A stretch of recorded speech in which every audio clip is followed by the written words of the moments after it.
매일매일 건강을 저금합니다. 100세 시대 건강하이소.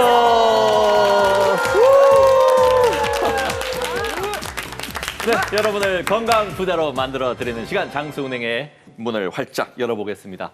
자, 정말 끝날 것 같지 않았던 이 여름이 이제 막바지를 향해서 가고 있고, 가을의 문턱에 이제 발을 살짝 들여놓은 느낌? 네. 맞아요. 이제 선선한 바람이 이제 조금씩 느껴져요. 에어컨을 안 틀어도 되고. 예.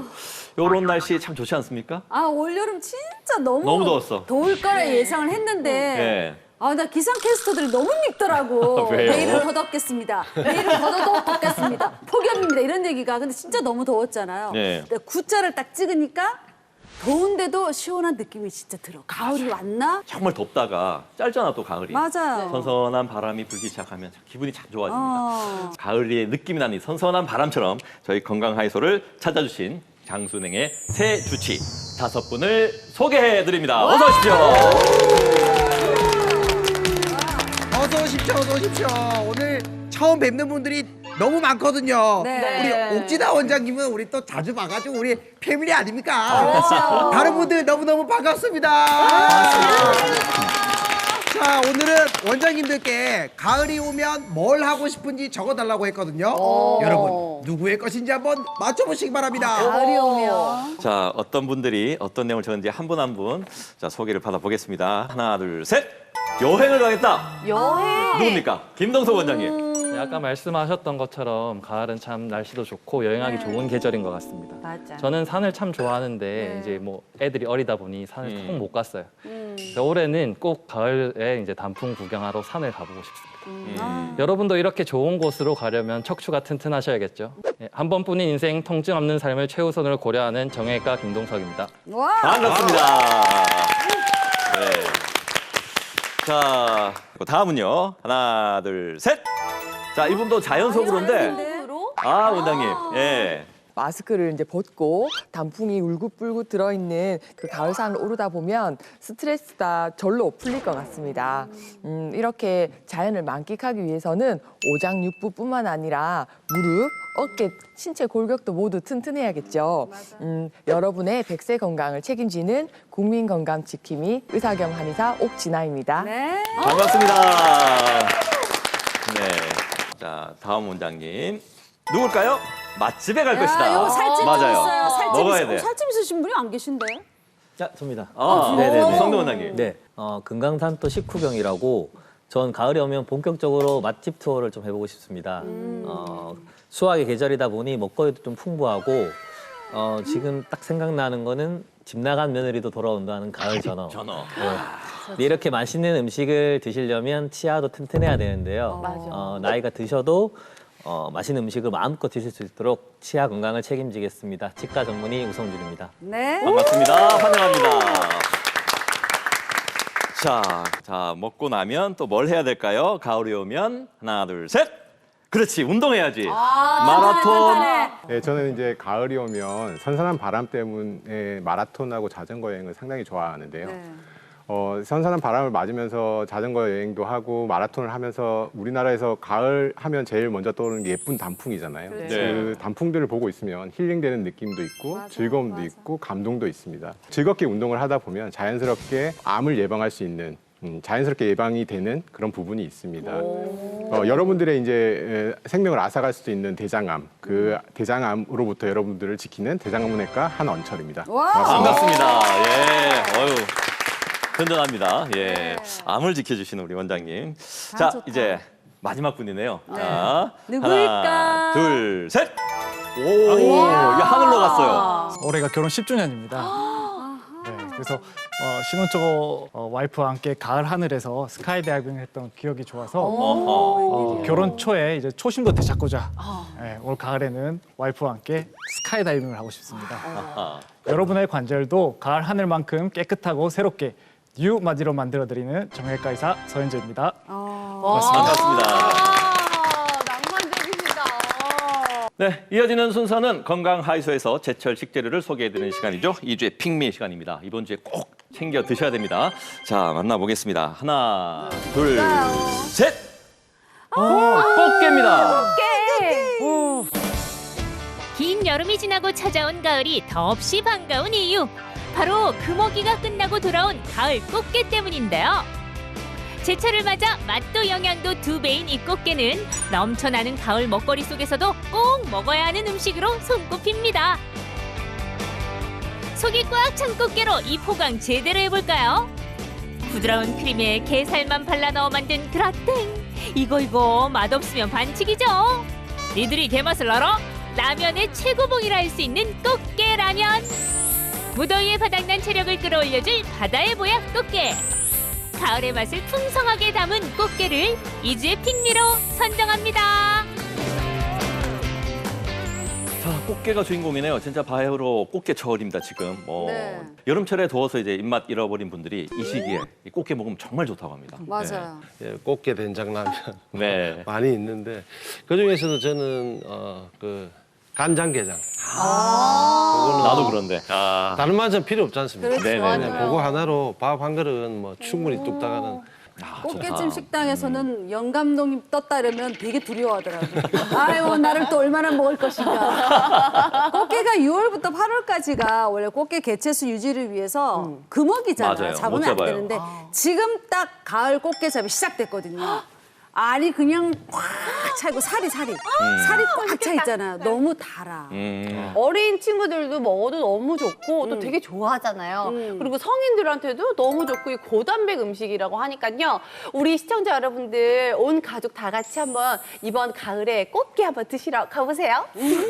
아유, 홍보대사네. 그럼요. 저희 삼남매가 꽃게를 너무 좋아해서 제가 이 살 바르는 거 가위로 오래가 정말 완벽하게 바르거든요. 진짜 엄마 자랑하고 싶어요. 근데 저는 그래서 싫어해요. 네.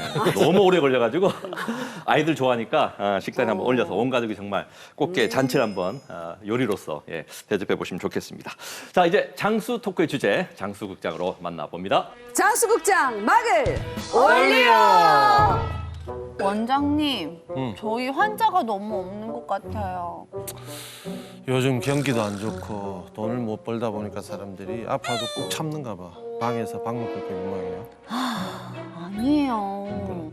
저기 길 건너에 새로 생긴 내과 있거든요. 거기에 사람 엄청 많대요. 그런 거 볼 정신이 있으면 청소 좀 하고 병원 좀 깨끗하게 좀 만들어 봐라. 손님도 없는. 저기요, 접수 어디서 해야 됩니까? 침착하게 침착하게. 어디가 불편하세요? 저희 어머니 감기예요. 기침을 계속 하십니다. 자, 진료 좀 봅시다. 웃돌이 좀 올려보세요. 아이고 그렇구나. 우리 아들이 감기라 했는데 빨리 약 좀 줘. 아니, 진료를 보고 결과가 나와 약을 주든 뭘 주든 하죠. 기침 계속 하시잖아요. 감기예요, 감기. 여보세요. 당신이 의사예요? 내가 의사인데 내가. 제가 인터넷 다 찾아보았습니다. 기침, 오한, 발열, 가래, 감기 아닙니까? 감기예요. 맞다, 우리 아들 잘한다. 아이. 되게 우리 원장 선생님보다 더 의사 같으세요. 왜요? 기침한 지 얼마나 됐어요? 한 달쯤 됐어요. 약 계속 먹었는데 아니다, 30일 됐다. 30일이나 한 달이나. 남았나? 한 달이나 됐다고 기침한 지가. 예. 이 기침은 감기가 아닌 것 같은데 증상이 틀린데. 호흡이.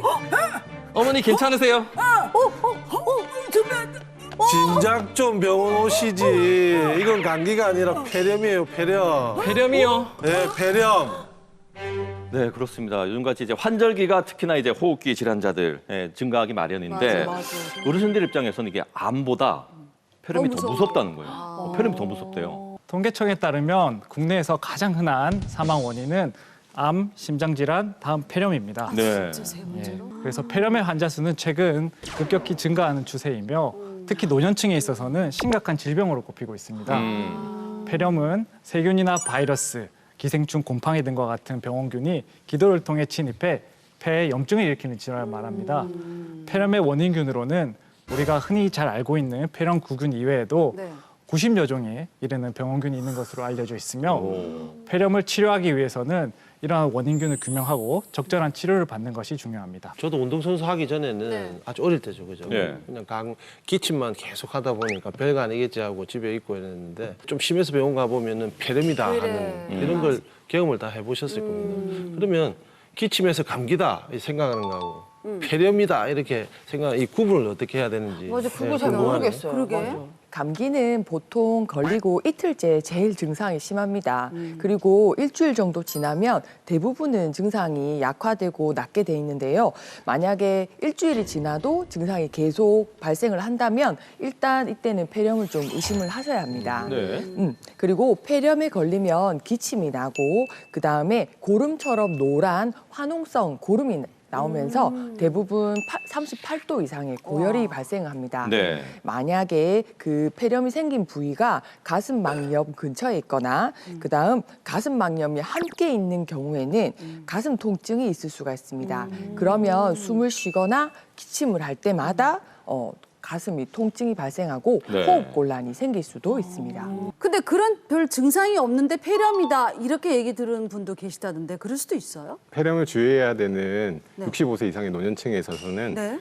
폐렴의 일반적인 증상, 말씀하신 기침, 가래와 같은 그런 일반적인 증상이 없는 경우가 20-30%나 된다고 알려져 있습니다. 그리고 폐렴이 생기게 되면 몸속에 염증이 있는 것이기 때문에 네. 식욕이 이제 떨어지게 되고 음식 섭취가 맞아요. 잘 안 되시면서 혈압이 떨어지는 경우가 생길 수 있습니다. 혈압이 떨어지시게 되면 일단 뭐 무기력감이라든지 그렇죠. 그리고 의식 소실과 같은 그런 증상들이 생기실 수 있고 그런 의식 소실이 동반되게 되면 이제 넘어지신다든지 이런 증상들이 생기실 수 있는데 네. 그런 증상들이 조금이라도 생긴다고 하면 네. 폐렴을 의심해 보실 필요가 있습니다. 그리고 뇌수막염과 같은 아주 치명적인 합병증이 동반될 수 있기 때문에 그런 부분들은 조금 잘 알고 계시는 게 좋을 것 같습니다. 이런 경우가 있는데 그 사망을 했는데 사망의 그 최종 사인은 폐렴이에요. 네. 원인은 낙상이라는 거예요. 질병관리청 자료에 따르면 네. 노인들에 있어서 낙상 이후 발생할 수 있는 사망률은 젊은 층에 비해서 10배. 특히 이제 고관절이나 대퇴부 골절 같은 것들이 발생하게 되면 네. 침상에서 이제 입원 기간이 길어지게 되는데요. 그러면서 이제 면역력이 떨어지고 뭐 폐에 가래도 쌓이고 하면서 폐렴으로 이어지는 경우가 많고 이제 그렇기 때문에 이제 이후에 낙상 이후에 폐렴으로 사망하시는 경우도 많아지게 되는 겁니다. 처음 듣는 얘기를 들었는데 어르신분들은 틀니를 많이 하시잖아요. 그렇죠. 틀니를 끼고 자면은 이 폐렴에 더 걸릴 수가 있다. 예. 틀니 끼고 자는데 왜 폐렴에 걸려? 그러니까 그게 목으로 넘어간 아닌데 그건 아니잖아. 그건 아닌데 그거 뭐 요 치과에서 대답해 주십시오. 원장님. 네. 일본의 한 연구 결과를 보면 틀니를 끼고 자는 습관은 폐렴 발생률을 약 2배 이상 증가시킨다고 하는데요. 그러니까 틀니 표면에 작은 빈틈이 많아서 세균이 전전하기 쉬운 구조인데 또 네. 자는 동안 우리 침 분비가 떨어지기 때문에 네. 의치성 구내염이 생기고 또 구강 내 다양한 세균들이 우리 호흡을 통해서 기도를 거쳐서 이제 네. 폐로 가게 되면 그게 이제 흡인성 폐렴의 원인이 되는 겁니다. 그래서 우리가 주무시기 전에는 틀니를 의치 세정제나 이제 물을 담긴 용기에 보관해 두는 것이 좋습니다. 그 잠을 자고 일어난 뒤에 유독 입이 마르고 텁텁한 분들이 계십니다.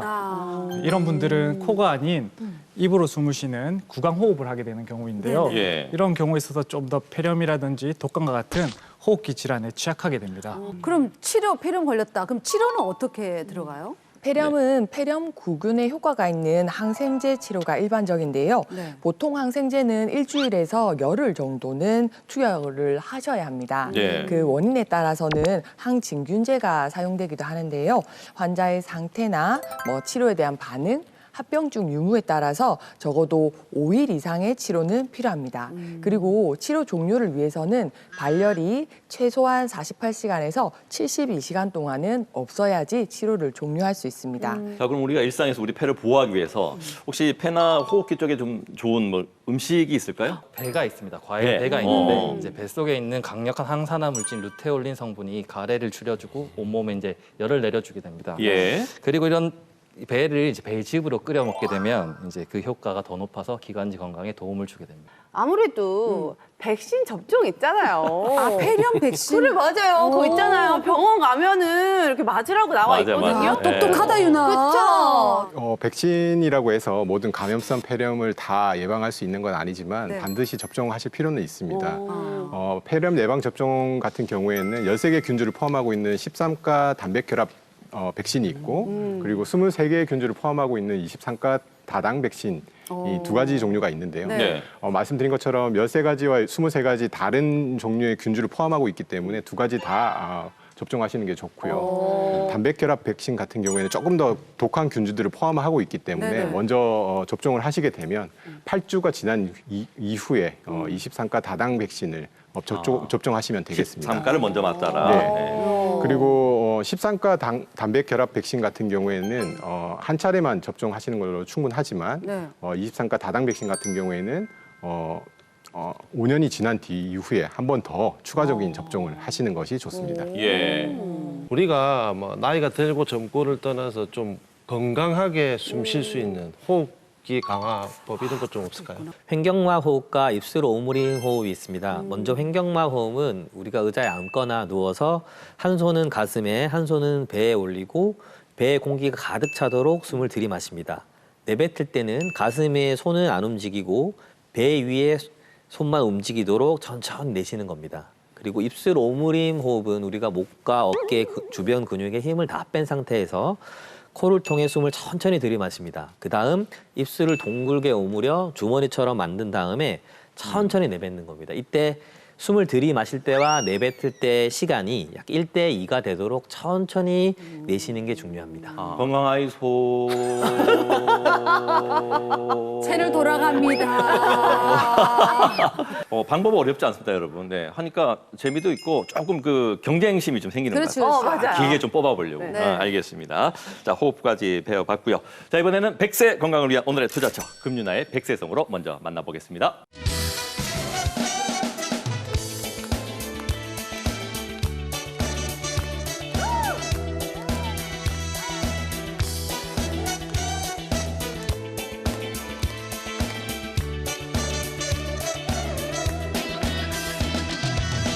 어깨엔 이제 풀올로 50견에도 풀올로 내 생애 최고의 선물 풀올로 만남이었어. 아프고 안 아픈 건 타고난 발자지만 풀올로로 치료해요. 인대가 강하게요. 어깨엔 이제 풀올로 50견에도 풀올로 내 생애 최고의 선물 풀올로 만남이었어. 아프고 안 아픈 건 타고난 발자지만 풀올로로 치료해요. 인대가 강하게요.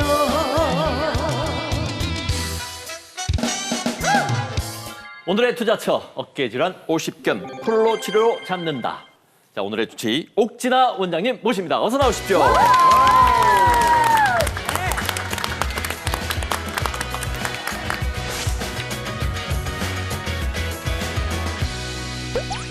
자, 실제로 이 특별한 질환이 없어도 저 같은 경우는 이제 조금만 피곤하다 싶으면 네. 다른 데보다도 어깨가 아프거든요.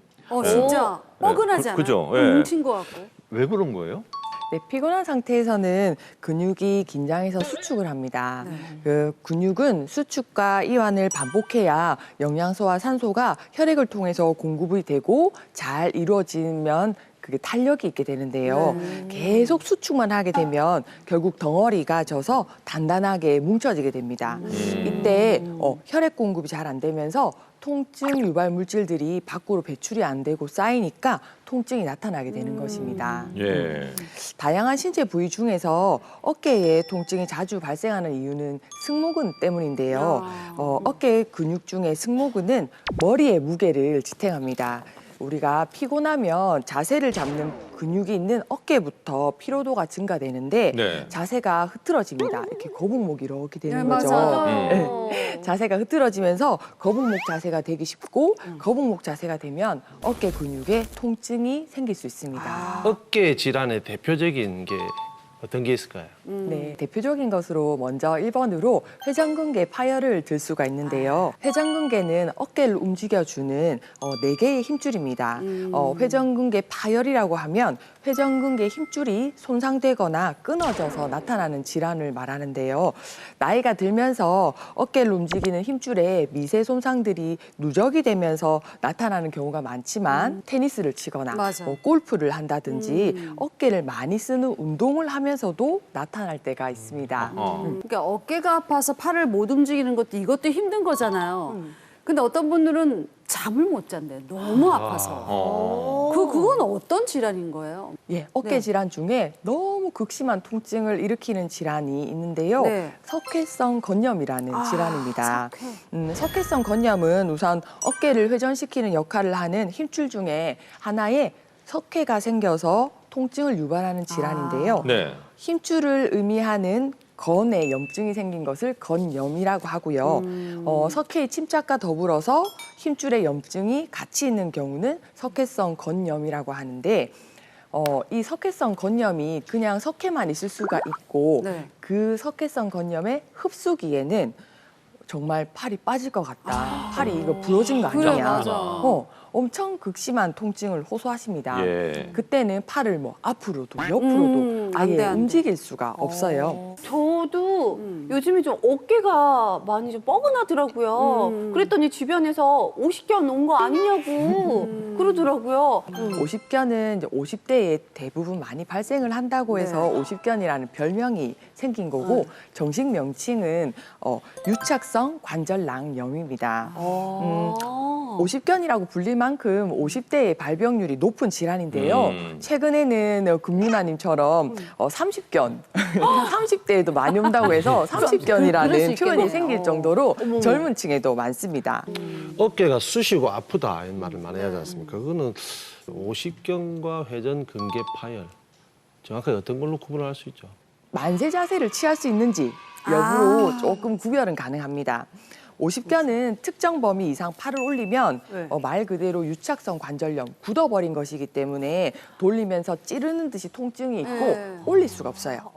팔을 뒤로 꺾을 수도 없어요. 그렇지만 이런 가동 범위 제한과 더불어서 가만히 있어도 밤에 아픈 야간통이 심하다면 먼저 50견을 의심을 할 수가 있고요. 그와 반면에 회전근개 파열은 그 파열된 힘줄을 사용하는 동작을 할 때 통증이 있고 특정 각도, 뭐 60도에서 120도 정도 되게 아파요. 근데 올리고 나면 이 정도까지는 또 괜찮아요. 하는 특정 각도에서 통증이 있는 등 조금 통증 양상이 다릅니다. 그리고 완전히 회전근개가 끊어진 완전 파열의 경우가 아니면 가동 범위 제한 자체가 각도가 심하지는 않습니다.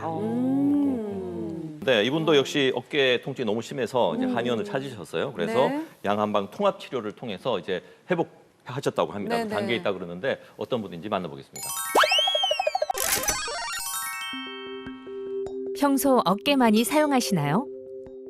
끝없는 집안일로 어깨에 무리가 왔다는 김서연 씨. 한두 번 찾아오던 통증은 이내 밤잠을 이루지 못할 정도로 심해졌습니다. 음식할 때 선반에 있는 그릇을 꺼내려다가 손을 뻗는 순간에 찌릿하더라고요. 그때부터 통증이 계속 시작됐어요. 움직일 때마다 아프고 한 자세로 오래 있어도 많이 아프거든요. 잠을 거진 30분, 1시간마다 계속 깨는 편이었어요. 그래서 올바른 수면이 안 됐어요, 3년 동안. 원인은 바로 불쑥 찾아오는 중년의 고질병 50견이었는데요.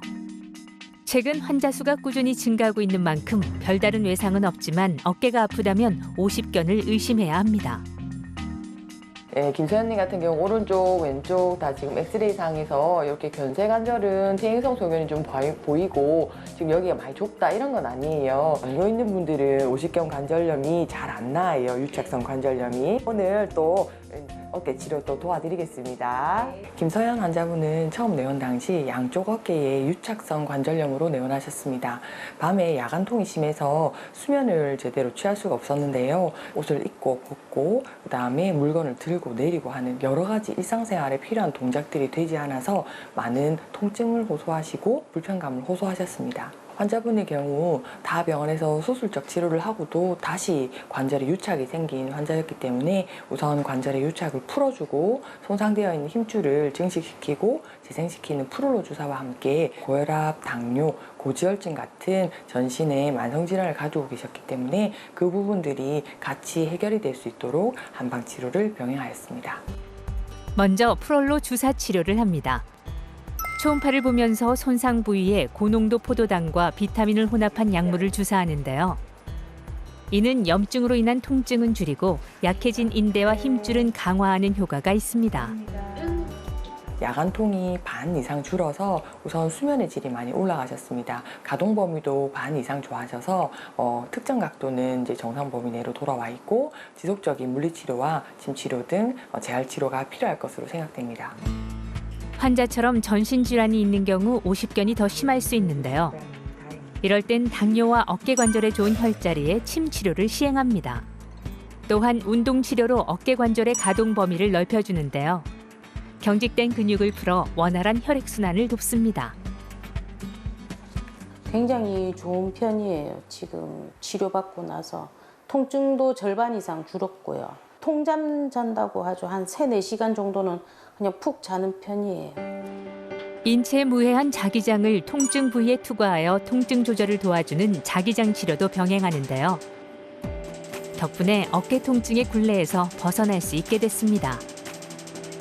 집에서 스트레칭 하는 편이고요. 안마기로 안마도 좀 하고 지금 50견이니까 50견에 관한 운동기구 이런 거 조금씩 하는 편이에요. 저희 둘째 아이가 초등학생인데 많이 놀아주질 못했어요, 그동안에. 여행도 많이 가고 같이 놀아주고 안 아팠으면 좋겠어요.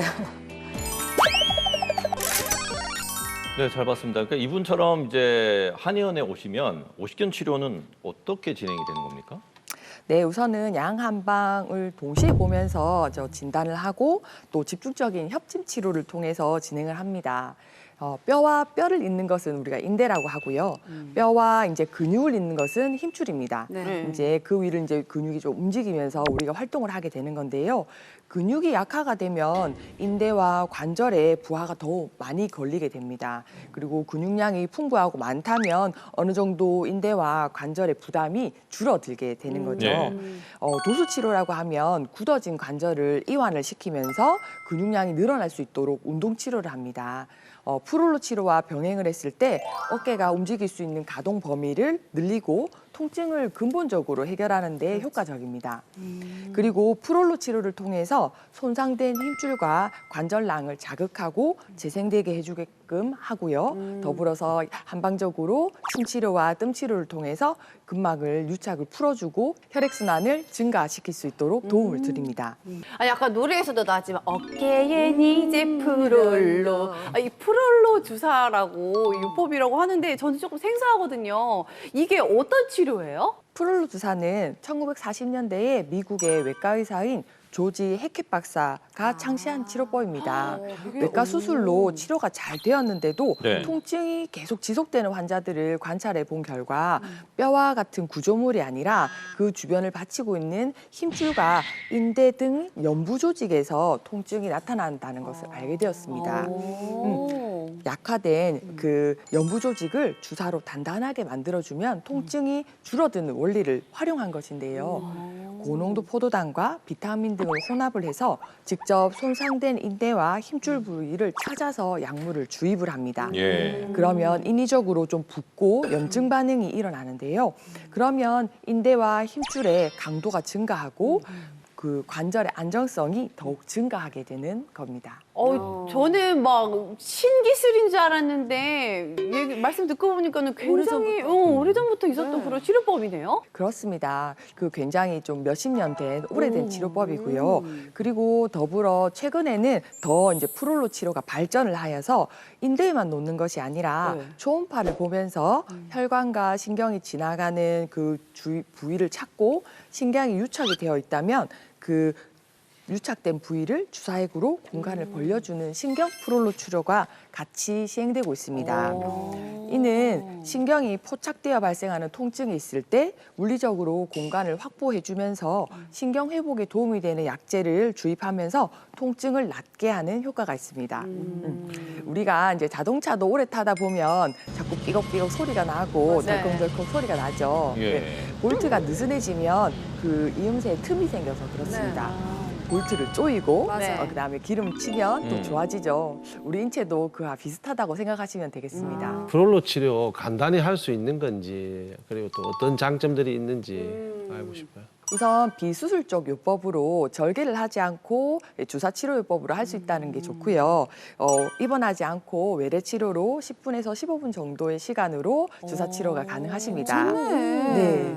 그리고 뭐 그 스테로이드 주사를 쓰는 경우에는 고혈압, 당뇨를 악화시키는 등의 부작용이 있을 수 있는데 이거는 그런 물질들을 쓰지 않기 때문에 고혈압, 당뇨 같은 전신 질환이 있는 분들 그리고 고령 환자분들, 임신부에게도 사용이 가능한 약제입니다.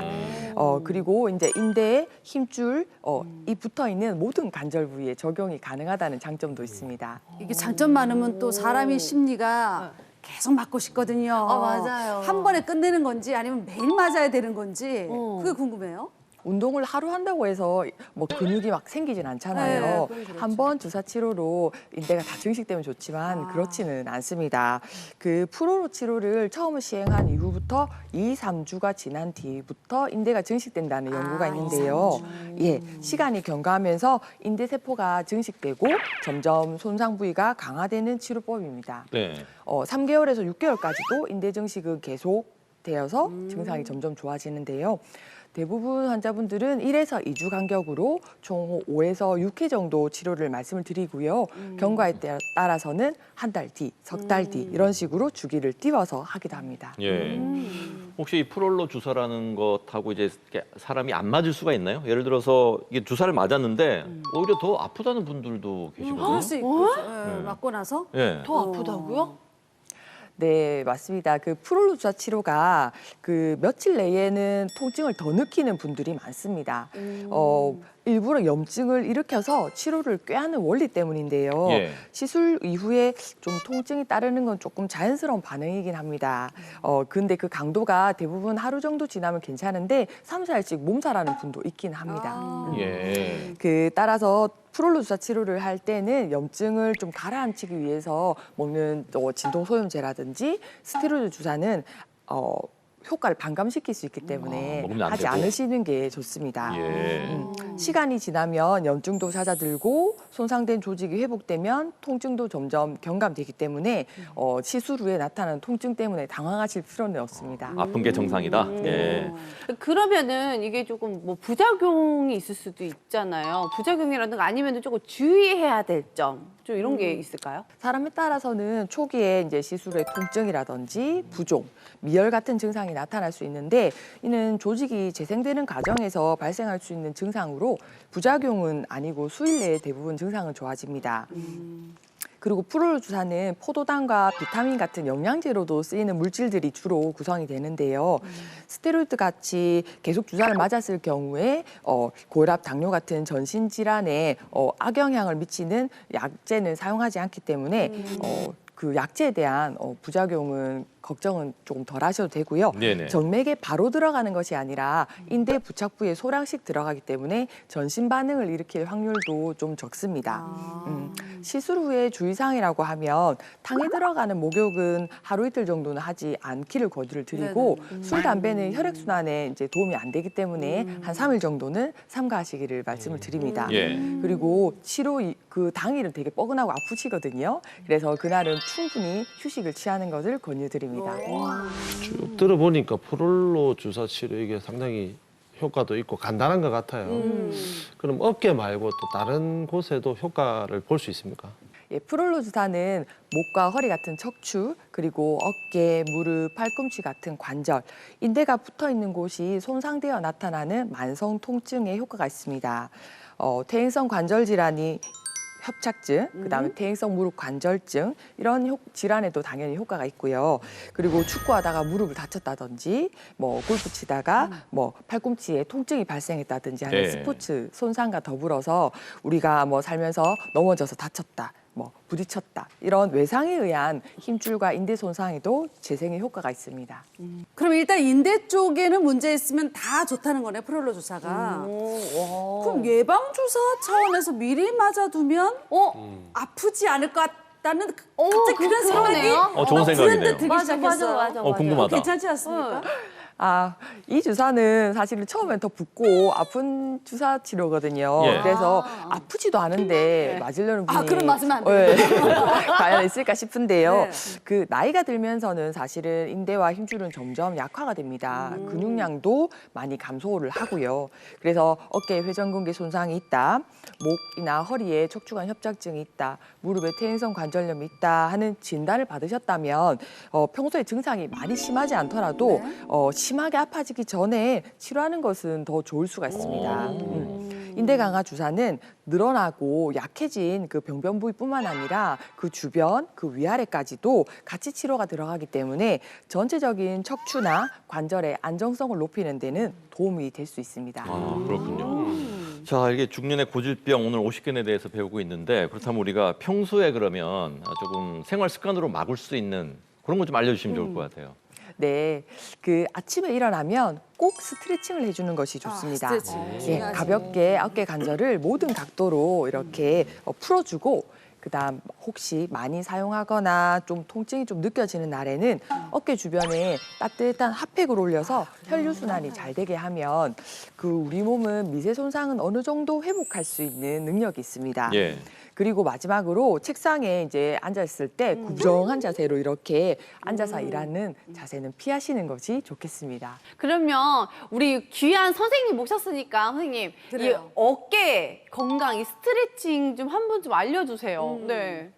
네, 먼저 제가 한 2가지 정도 알려드릴 건데요. 네. 수건을 준비를 합니다. 자, 어깨 관절이 안 좋으신 분들은 팔 뒤로 움직이는 게 잘 안 되는 경우가 많거든요. 맞아요. 그래서 안 좋은 쪽 어깨가 이쪽이다 하면 이쪽을 이렇게 밑으로 잡아요. 밑으로 잡아서. 그리고 이렇게 위로 해서 이렇게 되는 해서 만큼 위로. 이걸 위쪽으로 이렇게 끌어당기는 겁니다. 이거 시원해, 되게 시원해. 네, 이렇게 해서 어깨 관절을 스스로 이완시킬 수 있게끔 하는 치료를 되게 하는 시원합니다. 게 좋고요. 네. 그리고 대부분의 경우는 우리가 이렇게 어깨가 말려 있는 경우가 많아요. 네, 맞아요. 그래서 양쪽 어깨 팔을 뒤로 이렇게 해서 뒤로 이렇게 쭉 늘려주는 아이고 시원해라. 스트레칭을 해주시면 어깨 관절이 굳어 있는 것을 이렇게 쭉 펴는 동작을 해주시면 도움이 됩니다. 반대 그렇구나. 스트레칭 해주면 되죠. 반대로 하면 돼요. 반대로. 그렇죠. 우리가 이 자세를 자꾸 웅크리잖아요. 저도 방금 이러고 있었는데 네. 이거 한번 펴니까 그렇게 시원할 수가 없네요. 그러니까요. 네. 자, 수건으로도 여러분 잘 활용을 해보시기 바랍니다. 자, 오늘 50견에 대해서 잘 배워봤습니다. 지금까지 우리의 건강을 지켜주는 국민의사, 국민한의사 옥진아 원장님과 함께했습니다. 고맙습니다.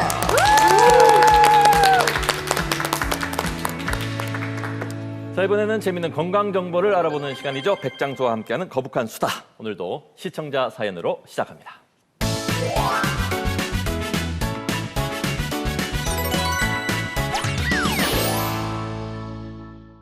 안녕하세요. 최근 건강검진 결과지를 받고 요즘 걱정이 많은 40대 주부입니다. 의사 선생님 말씀으로는 환자분은 지금 살 빼는 게 급선무입니다. 당장 운동 시작하세요. 하시더라고요. 그런데 운동이라고는 해본 적이 없는 터라 요즘 인기 있는 PT를 할까? 아니면 필라테스를 할까 고민이 많은데 그러고 보니까 저희 아파트 뒤에 산이 있거든요. 요즘 날씨도 좋고 돈도 안 들고 등산이 딱이겠더라고요. 등산으로 살 빼고 건강해졌다는 분들 많던데 구체적으로 얼마나 좋은지 알려주시면 동기부여가 될 것 같습니다. 백장수 좀 알려주세요. 무더위가 아직 남아있긴 하지만 이 청명한 가을 하늘이 반가운 요즘입니다. 이 가을을 만끽하러 산을 찾는 분들이 많이 계신데요. 어떻게 이 원장님들은 산을 좋아하시는지도 궁금하고, 아니, 등산들은 어떻게 자주 가십니까? 산을 좋아하긴 하는데요. 사실 일이 바빠서 많이 못 가고는 있습니다. 아, 그렇죠. 작년에 이제 해외 학회가 있어서 한번 이탈리아를 갔던 적이 있었는데, 이탈리아에서 이탈리아 알프스라고 불리는 돌로미티에 갔다 온 적이 있습니다. 우리나라 산도 좋았지만 그쪽 이제 이국적인 분위기가 참 좋았던 기억이 있습니다. 국내 산도 이제 또 많이 그래도 시간이 되시면 한번 또 둘러보시면 좋을 것 같아요. 자, 우리 서현재 원장님 어떠십니까? 저 같은 경우에는 이제 이전에는 친구들하고 같이 이제 등산도 자주 다니고, 그리고 이제 막걸리에 이제 파전도 함께 먹고 좀 즐기고 다녔는데, 지금은 주로 주말에 애들하고 같이 이제 어리동을 돌거나 동네 뒷산 정도 산책하는 정도로 즐기고 있습니다. 근데 확실히 나이가 좀 들어서인지 그 바다보다는 갈수록 산이 좋아지는 것 같습니다. 약간 가정적인 남자를 살짝 그렇죠. 좀 어필한 느낌이었어요. 네. 우리 한원창 원장님은 어떠십니까? 네, 저 같은 경우는 이제 병원 안에 산악회가 있어서요. 한 달에 한 번 정도 항상 추진을 해서 이제 가게 되는데, 시간이 날 때는 거기 같이 이제 동반해서 같이 가는 경우가 간혹 있고요. 저 같은 경우는 이제 울주군에 있는 영남 알프스 산을 상당히 좋아해서 거기 이제 9개 있는 봉우리를 다 오른 적이 있습니다. 그리고 이 사계절에 맞춰서 다 한 번씩 올라가 봤었는데요. 사계절에 따라서 눈이 오는 산도 상당히 아름답고, 가을에 있는 낙엽진 산도 상당히 아름답고, 실제로 스위스에 있는 알프스를 한번 가보기는 했었지만, 그에 비견할 만큼 우리나라에도 영남 알프스라는 이름이 왜 괜히 붙지 않았다는 것을 충분히 느낄 수 있을 만큼 좋은 산이었고, 가족들과 같이 함께 또 등반을 하기도 해서 참 좋은 기분으로 남아 있습니다. 야, 영남 알프스 거기 가면 그 도장도 찍고 인증샷도 찍고 하면은 선물도 주잖아요. 네, 맞습니다. 그거 다 받았습니까? 그것까지는 못 해봤고요. 제가 시간이 이제 띄엄띄엄 가는 바람에 그것까지는 아직 도전을 못 해봤습니다. 다음에 한번 도전해 보시기 싶습니다. 바라겠습니다. 네. 찐 산악인이 될 수 있습니다. 네. 자, 다음은 우리 등산은 이 온몸의 근육을 쓰는 최고의 운동이라고 하잖아요. 실제로 산에 오르면 좀 어떤 점이 좋을까요? 가장 좋은 거는 시청자분께서 이제 살 때문에 고민을 하셨는데, 그런 다이어트에도 도움이 됩니다. 근데 무엇보다 이게 야외 활동이다 보니 이제 면역력도 증가하고 우울증 예방에도 도움이 됩니다. 특별히 또 혈액순환도 도움이 돼서 고지혈증 예방에도 효과가 있고요. 산에 오르고 내리는 그런 과정 중에 이제 뼈에 부하가 어느 정도 가게 되면서 우리 골다공증도 예방하는 그런 효과가 있습니다. 좋네요. 좋아요. 한마디로 등산이 만병통치약이라는 건데, 그런데 이게 모든 사람에게 다 좋을까요? 오히려 독이 되는 사람도 있을 것 같은데요. 네, 맞습니다. 다리 근육을 많이 사용하다 보면은 다리의 혈관이 급증하는 혈액량을 다 감당하지 못하기 때문에, 특히나 하지정맥류가 있는 환자에 있어서는 등산을 가급적 피하셔야 합니다. 또한 발바닥에 힘이 많이 들어가기 때문에 족저근막염이 있거나 허리가 좋지 않거나 무릎이나 발목에 관절염이 있는 분들은 등산을 가급적 자제하시는 편이 좋습니다. 우리나라 같은 경우에는 바위산이 많고, 바위가 아니다 하더라도 땅이 딱딱한 지형이 많기 때문에 허리나 무릎 관절에 충격을 많이 주게 됩니다.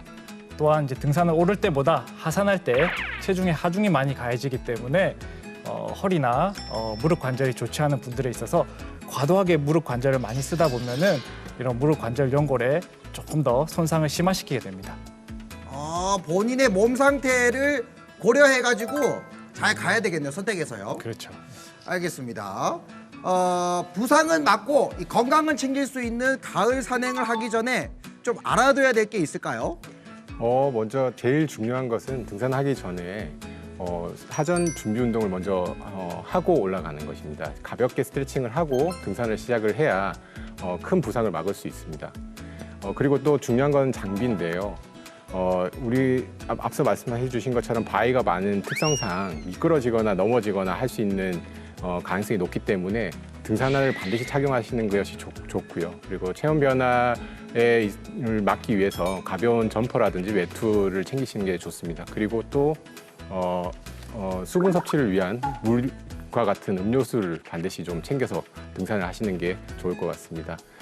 그리고 이제 대부분의 부상은 등산하실 때보다는 하산하실 때 발생하는 경우가 대부분인데요. 또 원장님께서 말씀해 주신 것처럼 내려오실 때는 무릎에 가해지는 압력이 상당히 높을 수 있기 때문에 뛰어서 내려오시는 것은 그렇게 좋지 않은 행동인 것 같습니다. 아 맞아요. 끝나고 하산주 드시려고 막걸리 드시려고 급하게 내려오는 분들 절대 안 됩니다. 가을은 짧아서 더 아름다운 계절이잖아요. 이 계절이 후딱 가기 전에 저도 영남 알프스 한번 가봐야 될 것 같습니다. 여러분 거북한 스타는 다음 주에 또 만나요. 같이 해주세요. 만나요. 네, 새로운 주치 5분과 함께했던 건강하이소 시청해주신 여러분 진심으로 감사드립니다. 저희는 다음 시간에 그러면 또 풍성한 건강 정보 많이 챙겨서 다시 인사드리도록 하겠습니다. 자, 그때까지 100세 시대 건강하이소! 프로그램에 참여하신 분들께는 바디 프로필 전문 크로노스 짐에서 선글라스를, 자연주의 키라니아에서 천연 성분 연색제와 기능성 샴푸를, 메디오로에서 여성들을 위한 퍼퓸 미스트를, 동화 속 힐링 카페 송정 올드머그에서 상품권을 드립니다.